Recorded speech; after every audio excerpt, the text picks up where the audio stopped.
Listening is better than nothing at all. If you're going to do it, at least listen to Audible. But if you want to go that next level where you are actually going to retain more, then I would say read it. Welcome back to another episode of The Pursuit of Purpose. My name is Chris Kiefer, and today I am here with Josh Abramson, who is the founder of Albright Painting down in California.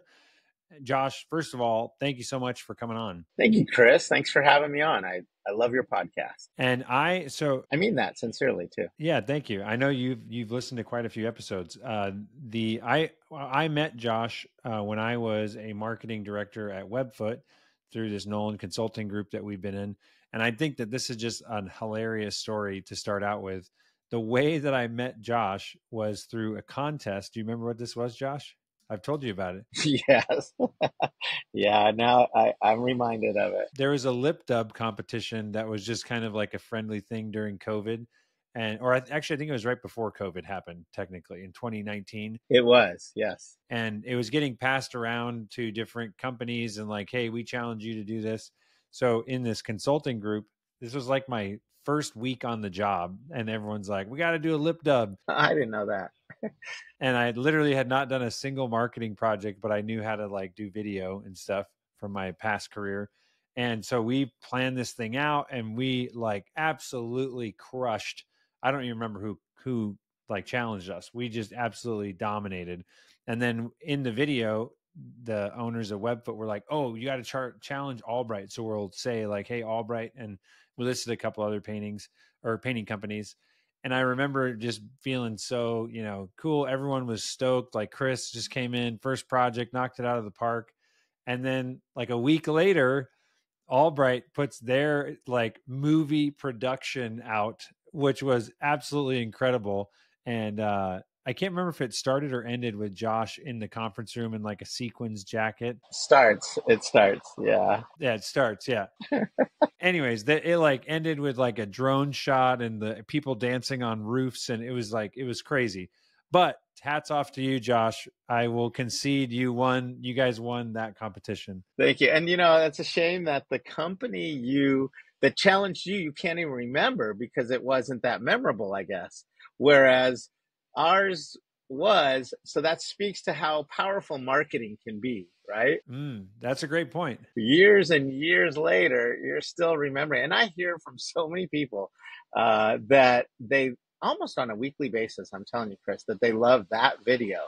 And I want to thank you guys for challenging us to do it. I mean, it wouldn't have happened without you. So very glad. I mean, it's one of those things where I can't take any credit because I didn't even know what I was doing. It was still like, they were just like, say this, do this. And so, but yeah, anyways, it's an awesome video. I'll link it below because it's super entertaining.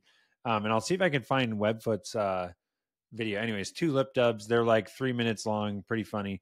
So yeah, let's get into the topic for today, which I think a great starting point would be book reading. So it's probably, 50 episodes ago or so, I interviewed David. He's on Instagram at David Reads Fast. David Kirkpatrick, yep. Yeah. And he talks about like reading and the benefits of reading and learning how to read faster. And you took a class with him or a course or got coached by him, correct? Yes. Yeah. And yeah, tell me about that journey with reading. I'll tell you the story. I'll tell you the journey. So I've, all my life growing up, I was not really a book reader. In fact, I dropped out of high school, which, shame to say, but, it was my life's journey. And I wasn't really into book reading. And I was being a part of like the Nolan consulting that you spoke of, that, how we've been together and some of those. And they would always talk about, did you read this book? Did you read that book? And I'd always say, no, because I'm not a book reader. And I read maybe 5 books on, I can count on one hand that I read through my lifetime. I picked up many and would never finish. And it was always because I didn't know how to read well. I would read something and I'd get distracted. I'd lose concentration. I'd get to the end of a page or two and I'd say, what did I just read? And I know a lot of people deal with this. And so I started consulting with another guy named Patrick David. And some of your listeners might know of him. He's very well known on Instagram and as a leader of this, you know, in the space of entertainment, value, adding value to your entertainment. And anyway, I started consulting with him. I went to one of his seminars and I really liked what he had to say. And I wanted to consult with him directly. And he said, I'll do it, but you have to read a book every time before I meet with you. And you have to give me a book report. I'm like, that's not who I am, but okay, I'll give it a try. So I challenged myself. And um, on one of his group calls, there was a guy on there who actually teaches people how to read faster and retain more. And so I reached out to him, and so glad I did. His name's David, which he spoke about. And he pretty much changed my life and enhanced it by teaching me how to read faster and retain more. And he teaches entrepreneurs all across the country on how to do that. And he does it well. And he taught me things that, and so eventually, this was just in 2022, at the end of 2022. And I read like, I don't know, 13, 14 books from November to December after taking his short little course. I mean, within the first week or two, it was very, it was very apparent. He taught me things that I didn't know on how to do it. And I was so grateful because the year prior, I read, in 2023, I read, I think 23, 24 books. And then this year, the goal is to do 40 books. And it's really revolutionized who I am because there's so much in these books that I'm getting that I just wish I had done a whole lot earlier. And now, what's really cool is because when I believe in something, you know, Brian Nolan calls me a sneezer. I infect people because when I find something I like, I tell people about it. And so a lot of people are coming to me now and asking me for book recommendations, telling me that they want to read more. I'm sending them over to David if I can't help them because David's really good at it. But a lot of people, even today, I got texts about book recommendations. And I do this thing that if people want to follow me on Instagram, I'm doing this thing called Books by the Beach, where I review a book, one or two a month, that I'll review on what I took out of the book and a short summary, kind of like my top three things. And I've really enjoyed it. And honestly, it's Josh 2.0. It's changing my life. Yeah, and I remember one of the things that David talks about is it's important to take notes on what you got and like either write them down, make a post about it, do a blog, something. Correct? That's what I'm doing for myself. So a lot of people think I'm only doing my book reviews online or on my Instagram to get more followers or something like that. It's not why I'm doing it. I'm actually doing it to one, make sure that I'm able to recite back what I've learned to make it more secure in my own mind and my own thinking, what I want to take from that book. So it's really helping me with that. And he taught me, I don't do this always, but he taught me a way to retain more by writing it down in a notebook when you're reading, and you have you divide it into two columns. The first column is um, you know, what you're taking away from it, and the second column is more emotional, what you're actually going to do about it or how you feel about it. When you do those two things on a notepad, you start to really secure and make it concrete to you, because you're not only doing the logic side, you're doing the emotional side. And when you write those down, it becomes more. So what I do now is I highlight, I take notes, I go back and review my notes, and I just try to pull out the top three things that I'm going to take from this book and not just leave it on the pages. So let's say that you're talking to Josh 10 years ago that doesn't read and hasn't read. And there's listeners I know. I listen to a lot of books. It's still very hard for me to read physical books. And I've got a bunch of stories and excuses, but they're just excuses. Like I could find time to do it, right? Right. And I choose to just listen to them. Yes. But what would you say to someone? And again, I feel like speaking to yourself is the most interesting way to phrase it. But yeah, what would you do differently, or what would you have said to convince you to start doing this earlier? Well, just to even start reading at all, or to go from a difference of doing Audible versus book reading, because those are two questions. Are you saying you wouldn't do either one? You didn't do listening or reading at all? Not really. No, I didn't even do Audible. Audible was the same thing. I would get distracted. I would be doing it while driving, and I might think about something else, and I wasn't writing any notes, and I wasn't able to really retain too much of what I was listening to. Now, I would say listening is better than nothing at all, right? If you're going to do it, at least listen to Audible. But if you want to go that next level where you are actually going to retain more, then I would say read it. And so what I do nowadays, because yeah, life gets busy. I have a 7-month-old child at home on top of running a business, on top of two older sons and family and all the obligations that I have. So it does get challenging.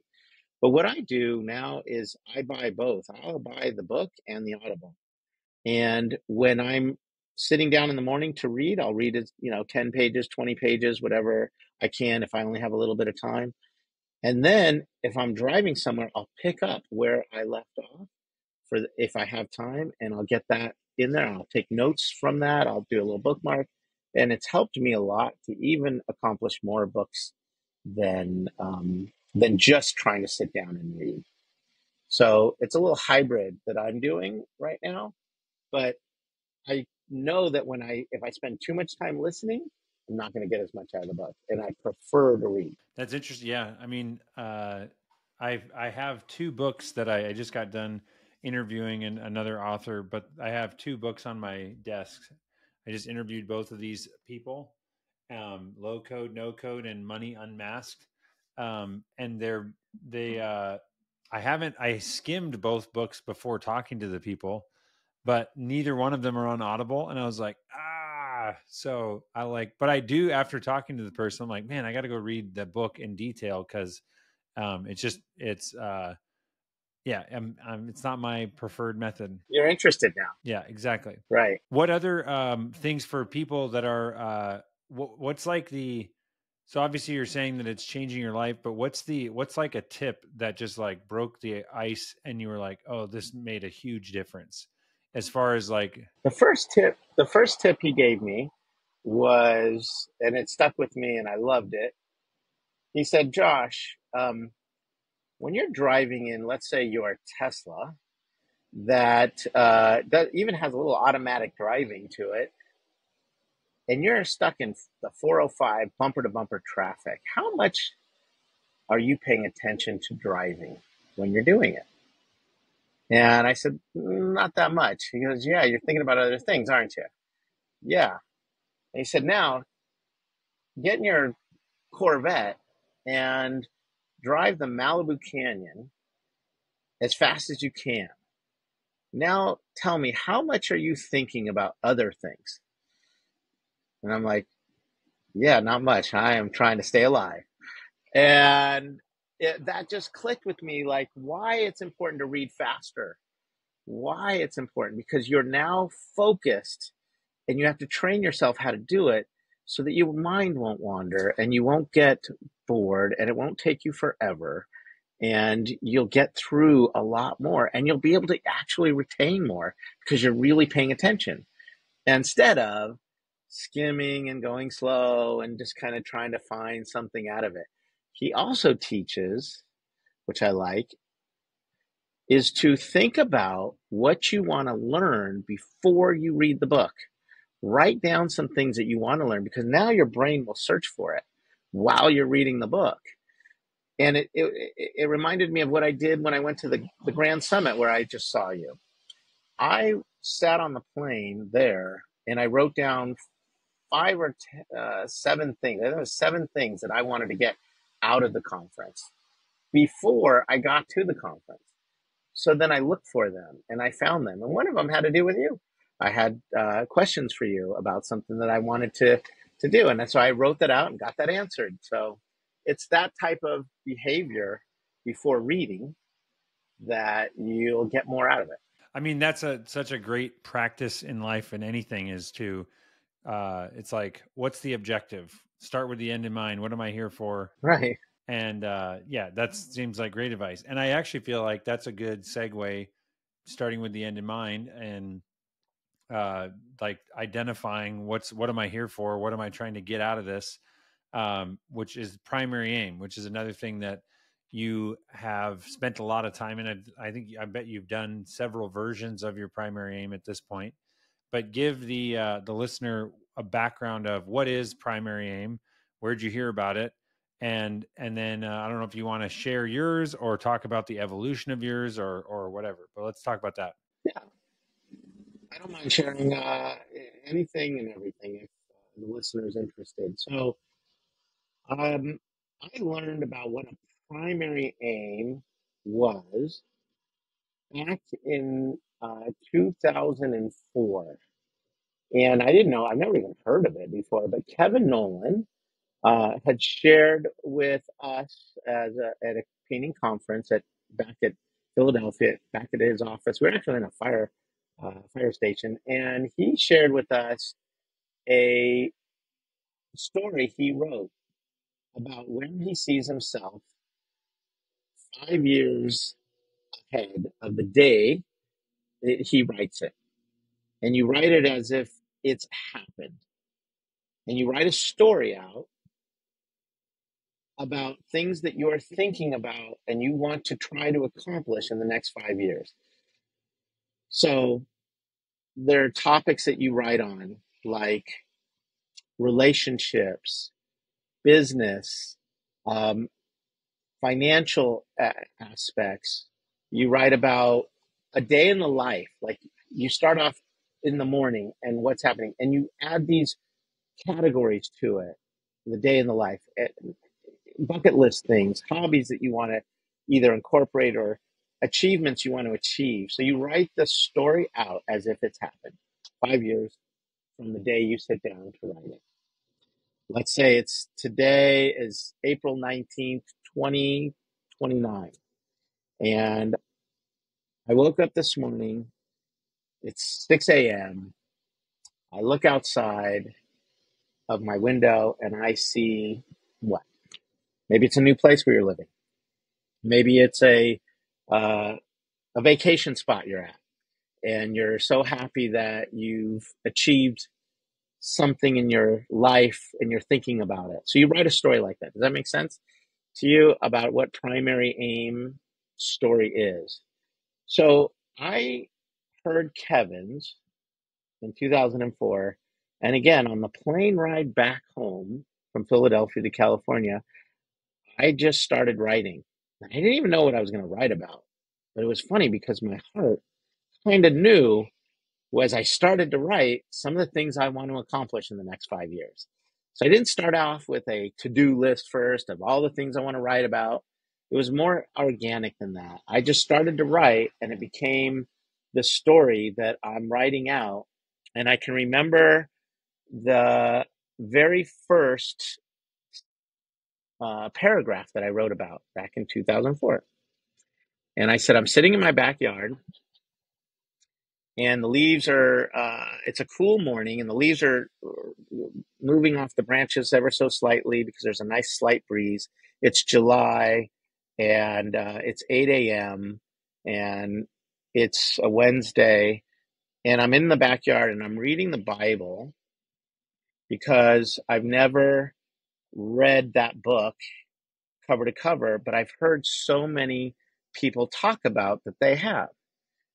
And so I was reminiscing in the backyard about how I'm reading it again for the second time. And so just that sentence right there, that two or three sentences spoke so much about where my life has changed. For one, I wasn't sitting in my backyard in 2004 at 8 a.m. on a Wednesday. I was at the office at 6 a.m. putting out fires for all the things that were going wrong because I didn't have help back then, as much help as I needed for the jobs that we had going on. But I was sitting in my backyard at 8 a.m. having a cup of tea, and I'd never read the Bible cover to cover. I've read parts of it. I've been to church. I've heard sermons, but I've never done it myself.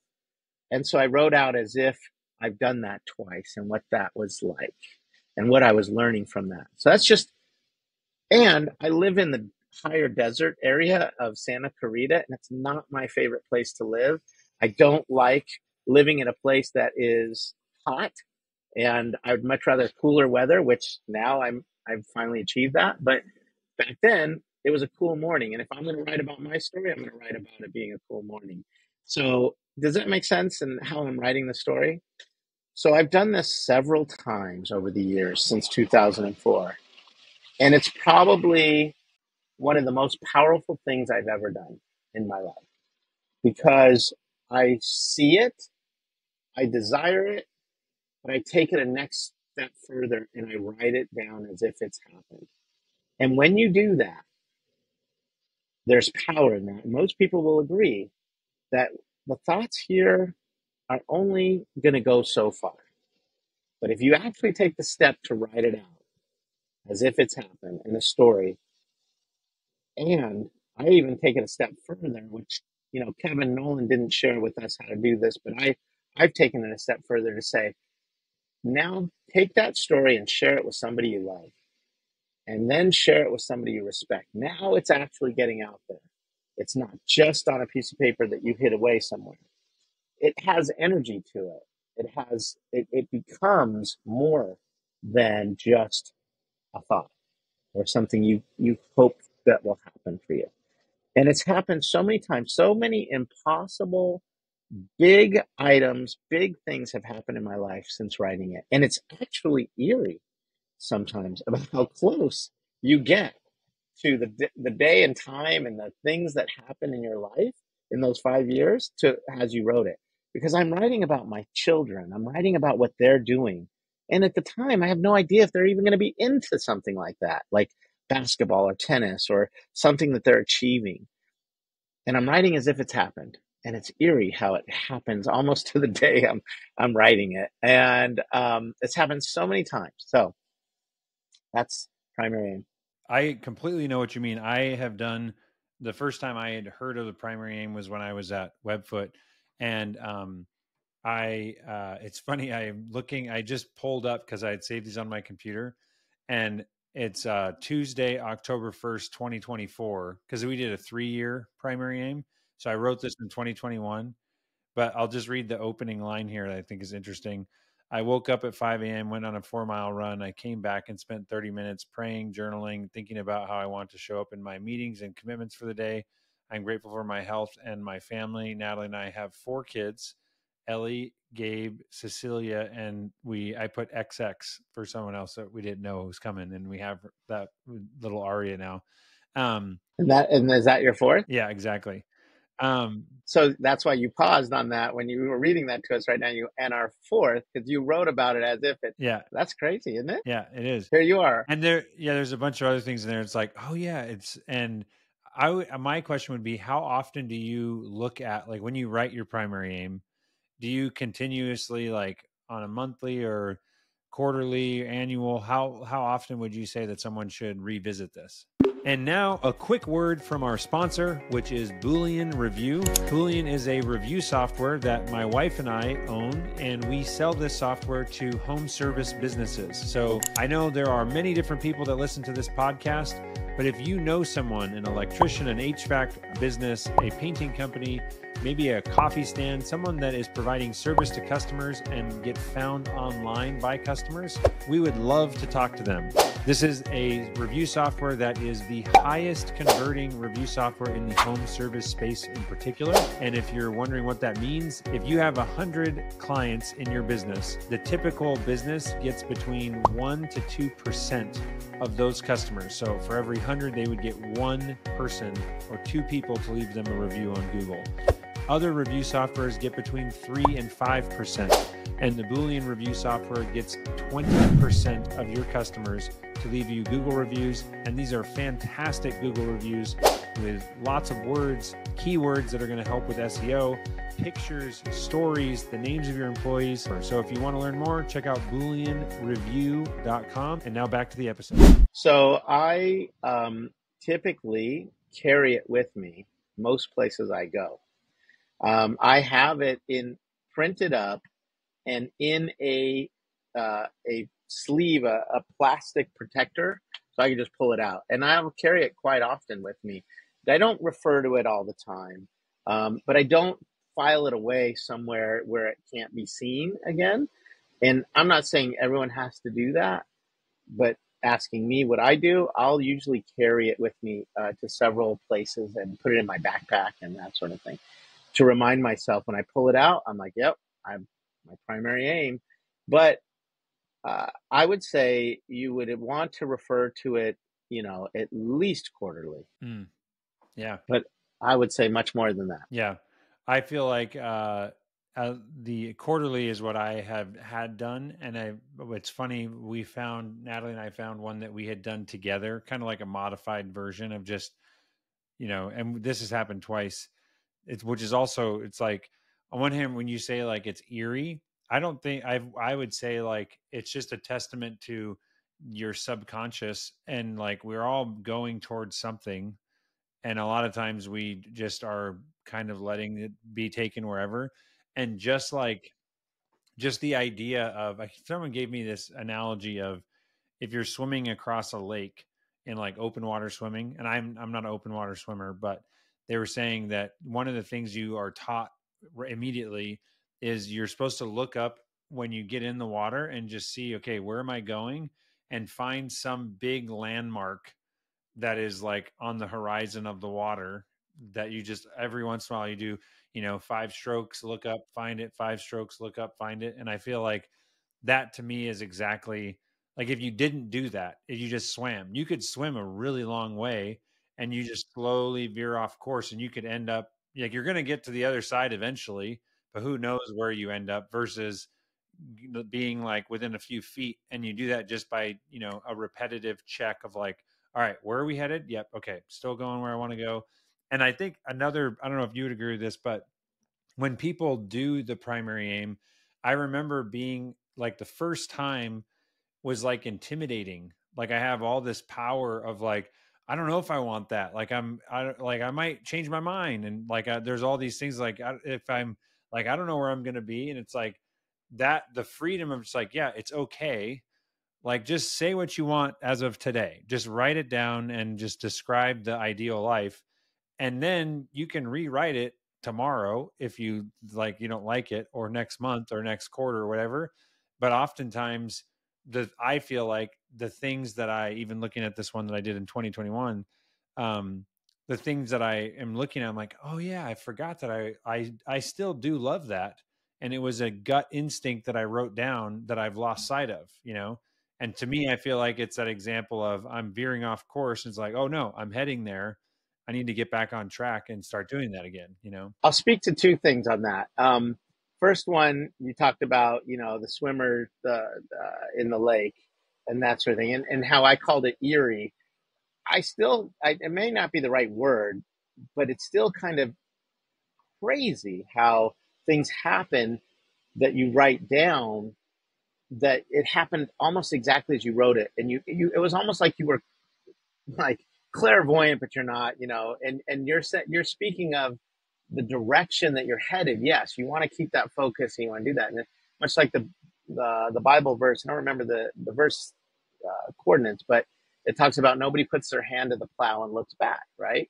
If you do that, you're gonna go crooked. You're not gonna go straight. So you definitely want to do that. Keep your eye there, and that's what you do when you're reviewing it quarterly, when you're reviewing it more often than just writing it down and setting it down. Yeah. So, and then to speak about the fear, and so I'd go around the country. I was hired by Sherwin-Williams to speak all over the country all the time to painting contractors to help them. And I would share this story with them about my primary aims and what I'm writing about. And not only was I sharing with them how to do it, I was also sharing with them mine. So it gave it even more energy, more power, because I'm now sharing with hundreds of people and I'm not afraid to share it, of where I'm going and what I'm trying to accomplish. And it just brings more strength to it. But I would ask the question amongst, there's 40, 50, 100 people sometimes in these conferences. And I would ask them, who now, after listening to my stories and how they're coming true, who here's committed to writing one themselves? And almost everybody would raise their hand, or a lot of people would. And then I would tell them, the sad truth is most of you won't. You're inspired now, but when you sit down to go do it, you're going to get in your head. You're going to not do it. You're going to, like you said, you're going to have fear that you're going to write something down. And I tell them to do it unafraid. They don't, to think that they don't have to share, write it as if you're not going to share it with anybody right now. Write it as if it's just truly what you want and what you see. Then you'll have a chance to review it and then say, do I really want to share this? Am I really committed to this? And if so, go back and write what you're really committed to. Like, what are you really committed to doing? And it does force people. Yeah, and if you're afraid to share it with other people, that's actually an interesting thing to journal about too. What am I afraid? Am I afraid of like people are going to think I'm arrogant or that I'm selfish or journal about that, and write down what's going on there because it definitely is some good work there. It is. And it's powerful, man. I can't explain I mean, in words, I can't explain how interesting it has been in my own life to do this. Now, I'm currently in a space where I have achieved many of the things I've wanted, and I'm towards the tail end of a primary aim that I wrote, and most of it's come true. So crazy again that it's done it again, and they're big things that I can't believe happened in my life. Big milestones. Now I'm getting ready to write another one, and I write them. I wanted to tell your audience that you can also, your priorities can change in those 5 years. Just because you wrote it down and your priorities might have changed, that's okay. Don't get down on yourself like, oh, they didn't come true. It could be that your priorities changed. It's not important to you anymore. And if that's the case, that's okay. So you can start and rewrite another one within let's say you want to do a 5-year period, you can start another one in 3 years. That's okay. There's nothing wrong with this to pivot or change direction. But I'm sometimes need an inspiration to write my next one. For me, it's usually been something I want or desire, and I need to get there. And sometimes that inspiration doesn't come right away. So I'm sort of waiting for it, looking for it. And if you pray about it, it might happen. But I tell people, if you've never done one, just sit down and pick out a 2-3 hour space where you could be alone. Maybe your favorite space in the house, a favorite place you like to go to, and just start writing and see what your heart writes about. I'm telling you, it'll flow. It's happened for me. Love that. But you got to commit to it. Yeah. So let's go to my wrap up questions here. You have been reading a lot of books. Mm-hmm. Give me your 3 book recommendations for everybody. Okay, my 3 book recommendations. Well, 2 of them come to mind right away. And why I recommend these is because they probably had the most impact on, I'll say 3. The ones that had the most impact on me and or my company. So, because I'm reading a lot of leadership, business type books, as well as some autobiographies and something. So if I'm just speaking to your, mainly your business sector of client or customers, listeners, I would say the first book that comes to mind is called Unreasonable Hospitality by Will Guidara. I actually love this book so much because it was a story about a guy who took a restaurant to become number 1 in the world and how he did it. And it was a very good story, but it's all these business principles behind it. And it just hit me hard about we need to be doing this in being unreasonable in our hospitality, because I'm always been considered a hospitality type guy. So I wanted to enhance that and grow that even more. So that was one book. And funny enough, the guy that made me read books, Patrick Bet-David, he has a top 100 list of books to be on Google, and I recommended this book to him, and he's even said I'm responsible for referring it to him to read. Isn't that funny? The teacher asking me to read, the student asking him to read a book. It became in his top 5 books. And he reads, I think he's read 4,000 books. He's a reader like no other. And he's now had him on stage, I think I'm responsible for selling hundreds of thousands of books on that one book because I learned to read from him, and I made the recommendation. Yeah, because you made the recommendation, and then he ended up. Yeah, He has 40,000 employees. He made them all buy it, or I don't know if he bought it for them or if he, asked them to buy it. But anyway, that's awesome. That's just alone. And then he's talking about it all the time. Anyway, that's number one. Number two would be a book he recommended to me that I did not think I wanted to read. I thought it was a little outside of my own faith, but it wasn't. I actually have it here. It's called Power versus Force, and by David R. Hawkins. That book affected me because, and the first 3 chapters, very difficult to get through because it's all about the testing that they developed to get to this power versus force discussion. But if you get past the first 3 chapters, the 4th chapter, it all starts to make sense. And it's really good from then on out. And it's about your level of consciousness and where you are, and how everything you do and everything you think creates power versus force in this life.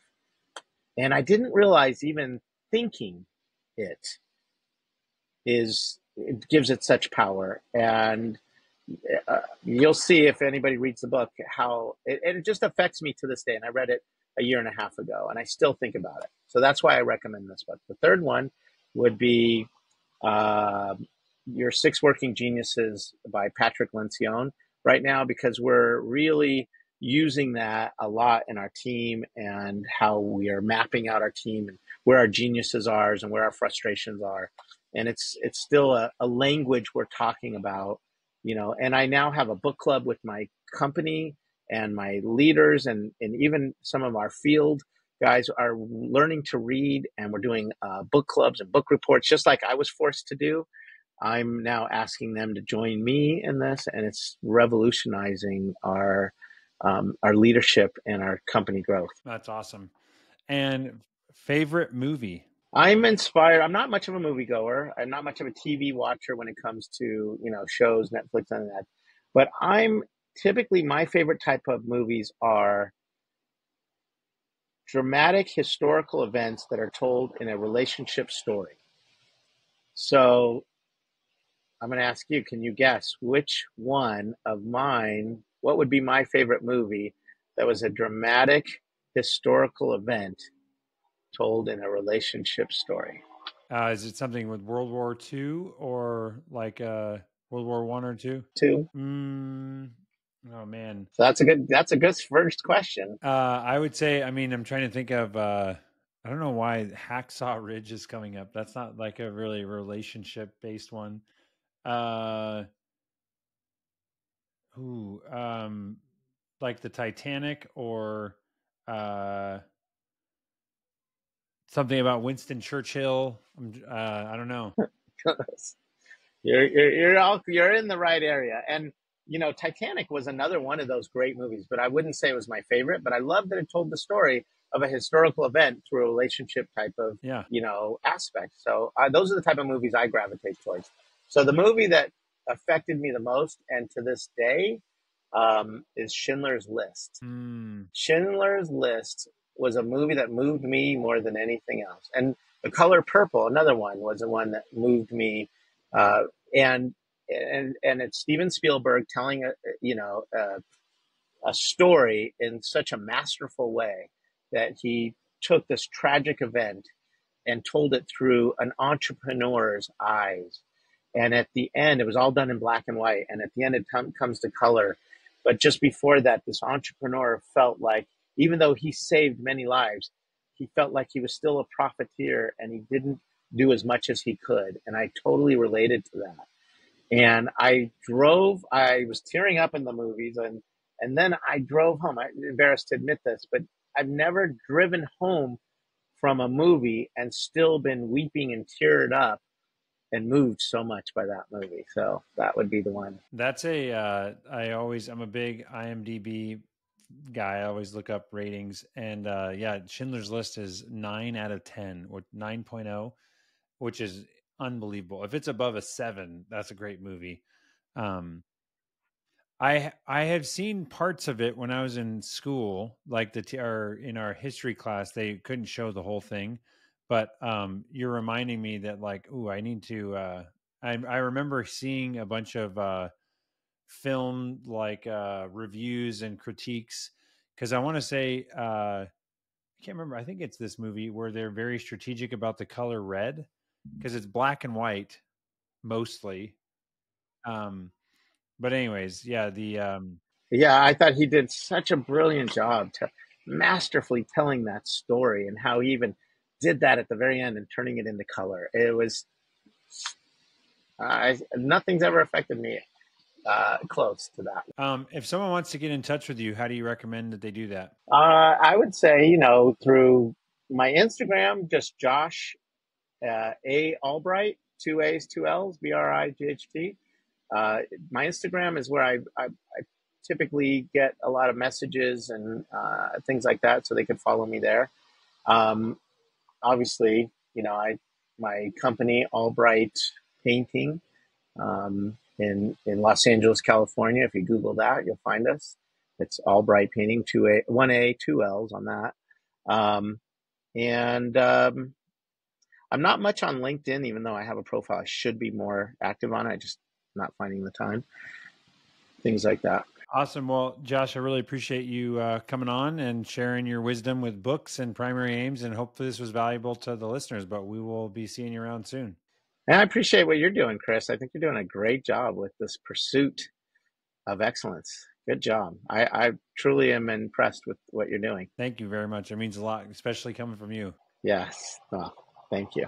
Thank you so much for listening. My name is Chris Kiefer, and my mission is to champion the relentless pursuit of purpose. And what that means to me is to be an example, a champion, someone that is in the trenches, working and showing and winning and trying and failing in how to pursue a deeper and more meaningful life with the people that I love, with my kids, with my friends, with our family, and also just be a champion and example of entrepreneurship and following my passion and doing what I believe I'm called to on this earth. And so if that inspires you in some way, please share this episode. If you want, like, subscribe, share, whatever, do all the stuff. It means the world to me to get this message and get these guests that I have out there. And if you're interested in any of the book recommendations or looking up other episodes, the movie list, you can visit my website, chriskiefer.com, for all the details on the show, and also check out the Boolean review software, as well as the Boolean automation consulting company that I own for home service businesses. So thank you so much, and we'll see you on the next episode.